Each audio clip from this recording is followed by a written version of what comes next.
اعوذ باللہ من الشیطان الرجیم بسم اللہ الرحمن الرحیم ومن الناس من يقول آمنا باللہ وبالیوم الآخر وما هم بمؤمنین یخادعون اللہ والذین آمنوا وما يخدعون الا انفسهم وما يشعرون فی قلوبہم مرض فزادہم اللہ مرضا ولہم عذاب علیم بما کانوا یکذبون۔ سورۃ البقرہ آیت نمبر 7۔ ومن الناس، لوگوں میں سے بعض، من یقول، وہ ہیں جو کہتے ہیں، آمنا باللہ، ہم ایمان لائے اللہ پر، وبالیوم الآخر، اور آخرت کے دن پر، وما ہم بمؤمنین، حالانکہ نہیں ہے وہ ایمان لانے والے، یخادعون اللہ، دھوکہ دیتے ہیں وہ اللہ کو، والذین آمنوا، اور ان لوگوں کو جو ایمان لا چکے، وما یخدعون، حالانکہ نہیں دھوکہ دے رہے ہوتے وہ، الا انفسہم، مگر اپنے آپ ہی کو، وما یشعرون، اور وہ شعور نہیں رکھتے، سمجھتے نہیں ہیں، فی قلوبہم مرض، ان کے دلوں کے اندر مرض ہے، فزادہم اللہ مرضا، اللہ بھی ان کے مرض کو بڑھاتا ہے، ولہم عذاب علیم، ان کے لیے دردناک عذاب ہوگا، بما کانوا یکذبون، بسبب اس کے جو وہ جھٹلاتے تھے، جھوٹ بولتے تھے۔ حضرات محترم، کل کے درس میں آپ حضرات کی خدمت میں ذکر کیا تھا کہ 3 قسم کے گروہ تھے۔ پہلا گروہ وہ جو ظاہراً بھی مومن تھا، باطناً بھی مومن تھا، پکے مومن، پکے متقی۔ چند آیات، 5 آیاتوں میں میرے اللہ نے ان کے اوصاف بیان کیے۔ دوسرا طبقہ وہ تھا جو ظاہراً بھی منکر، باطناً بھی منکر، یہ پکے کافر تھے، اللہ نے 2 آیاتوں میں ان کا ذکر کیا۔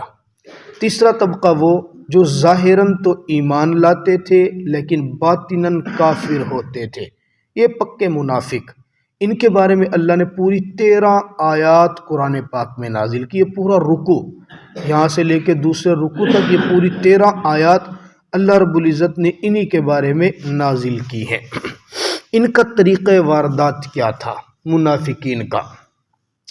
منافقین آپ علیہ السلام جب مکہ المکرمہ سے مدینہ منورہ ہجرت فرما کے گئے نا، مدینہ کے 2 بڑے بڑے گروہ تھے، ایک اوس اور ایک خزرج۔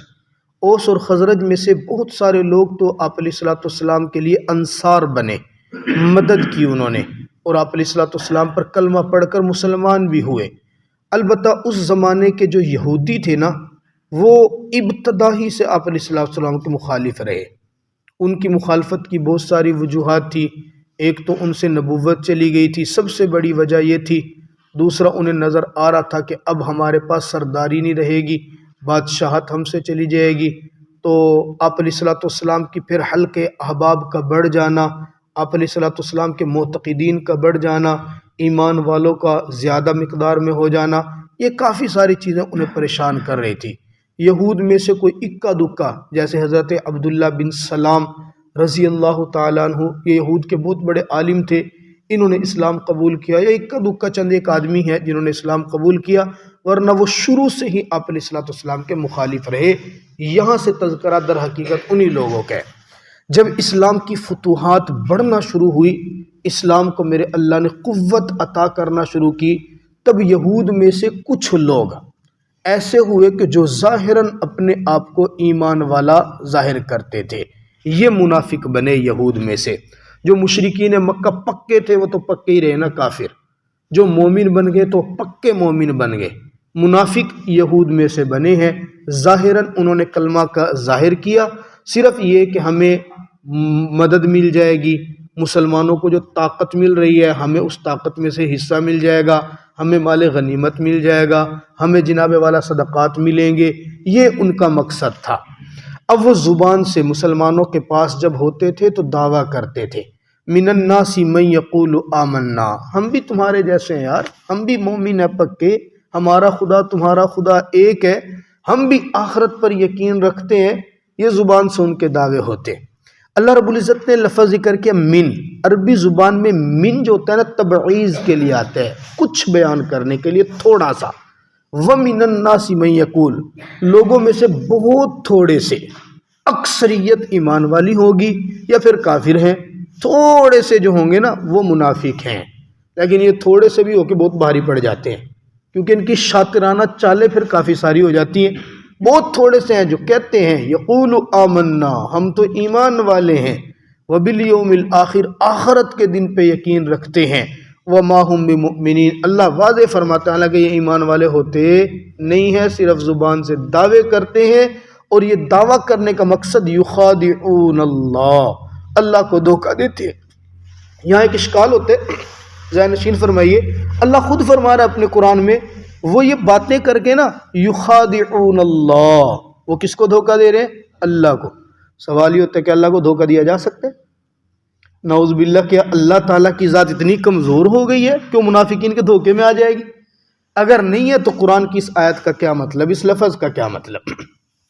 مفسرین فرماتے ہیں اس کا مطلب یہ ہے وہ اس وقت یہ جملہ کہتے تھے رسول اللہ صلی اللہ علیہ وسلم کے سامنے، در حقیقت وہ دھوکہ دیتے تھے رسول اللہ صلی اللہ علیہ وسلم کو، اور پیغمبر کا ہر عمل در حقیقت وہ اللہ کا عمل ہوتا ہے۔ اللہ خود فرماتے ہیں نا ما ینطق عن الہوا ان هو الا وحی یوحی، پیغمبر اپنی زبان سے کچھ بھی نہیں بولتا ہے، وہ جو کچھ بھی بولتا ہے رب کے حکم سے بولتا ہے۔ اور اللہ قرآن پاک میں یہ بھی فرماتے ہیں اطیعوا اللہ و اطیعوا الرسول، جس نے رسول کی اطاعت کر لی نا، جس جو اللہ کی اطاعت کرنا چاہتا ہے، اطیعوا اللہ، جو اللہ کی اطاعت کرنا چاہتا ہے بس وہ میرے رسول کی اطاعت کر لے، جس نے رسول کی اطاعت کر لی نا بس وہ میری اطاعت خود بخود کر لے گا۔ ایک اور آیت میں کیا فرماتے ہیں ان کنتم تحبون اللہ فاتبعونی، اگر تمہارا دعویٰ ہے نا کہ تم اللہ سے محبت کرتے ہو پھر کیا کرو؟ پیغمبر فرماتے ہیں فاتبعونی، اتباع میری کرو۔ حالانکہ اصول تو یہ تھا کہ محبت کا دعویٰ اللہ کا تو اطاعت بھی اللہ کی ہونی چاہیے، محبت کا دعویٰ اللہ سے تو اطاعت پیغمبر کی، کیوں؟ پیغمبر کی اطاعت در حقیقت اللہ کی اطاعت ہوتی ہے۔